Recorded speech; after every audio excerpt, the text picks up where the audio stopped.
నిన్న కేబినెట్ సమావేశం అయిన తర్వాత పేర్ని నాని గారు మాట్లాడుతూ ట్రాన్స్పరెన్సీ కోసం, పారదర్శకత కోసం సిబిఐ విచారణకు ఆదేశించారంట.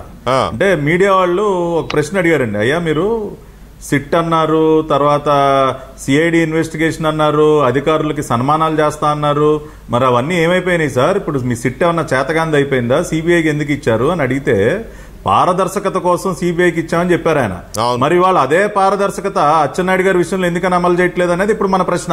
ఇప్పుడు నిజంగా గనక మీకు నిన్న అంత పారదర్శకత మీద ప్రేమతో మీరు సిబిఐ విచారణకు ఆదేశించినప్పుడు జీడీ నెల్లూరులో డాక్టర్ అనితారాణి గారి కేసు కూడా సిబిఐకి ఇవ్వాలి కదా.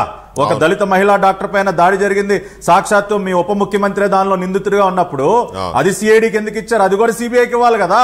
మరి వాళ్ళు అచ్చెన్నాయుడు గారి కేసులో మీ దగ్గర అంత బలమైన ఆధారాలు ఉన్నాయి, ఆయన పాత్ర పైన మీకు అంత ఆయన దానిలో అవినీతికి పాల్పడ్డాడని మీకు అంతగా అనిపిస్తే ఇది కూడా ఇవ్వాల్సింది.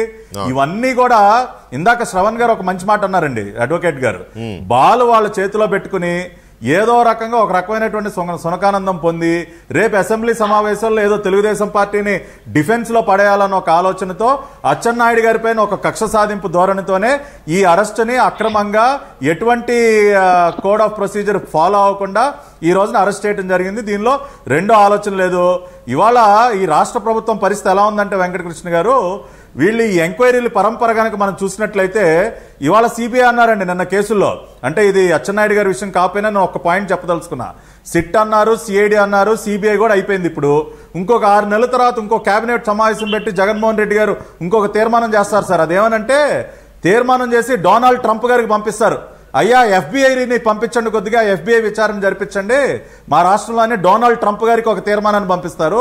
ఆ తర్వాత ఇంకొక 6 నెలలకి పుతిన్ గారికి, రష్యా అధ్యక్షుడు పుతిన్ గారికి కూడా ఒక తీర్మానం పంపించి కేజీబీని పంపించండి, అయ్యా ఎఫ్బిఐ వల్ల కూడా అవ్వలేదు, కేజీబీని పంపించి ఎంక్వైరీ చేయండి అంటారు. ఇది ఇవాళ ఇవన్నీ కూడా వీళ్ళు ఆడుతున్నటువంటి డ్రామాలు, ప్రజల్ని డైవర్ట్ చేయడం కోసం, వాళ్ళ వైఫల్యాల్ని కప్పిపుచ్చుకోవడం కోసం వీళ్ళు చేస్తున్నటువంటి డ్రామా ఇది. వాళ్ళు ఎన్ని విచారణలు చేసుకున్నా, ఎన్ని చేసుకున్నా మా నాయకుల పైన ఒక్క మచ్చ కూడా వేయలేరు. మేమే డిమాండ్ చేస్తాం జ్యుడిషియల్ ఎంక్వైరీ. అది వేసే దమ్ము లేదు వీళ్ళకి.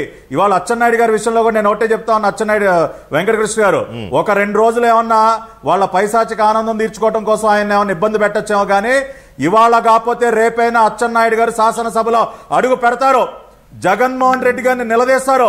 ఇవాళ ఏదో అచ్చెన్నాయుడు గారిని డిఫెన్స్ లో పడేసాం, ఆయన అరెస్ట్ చేసి ఆయన నోరు ముయించుదాం అనుకుంటున్నారేమో. ఇంతకి 100 రెట్లు రేపే అసెంబ్లీలో అచ్చెన్నాయుడు గారు ప్రభుత్వాన్ని నిలదీయటం ఖాయం. దానికి సిద్ధంగా ఉండమని నేను జగన్మోహన్ రెడ్డి గారిని హెచ్చరిస్తూ ఉన్నాను నేను.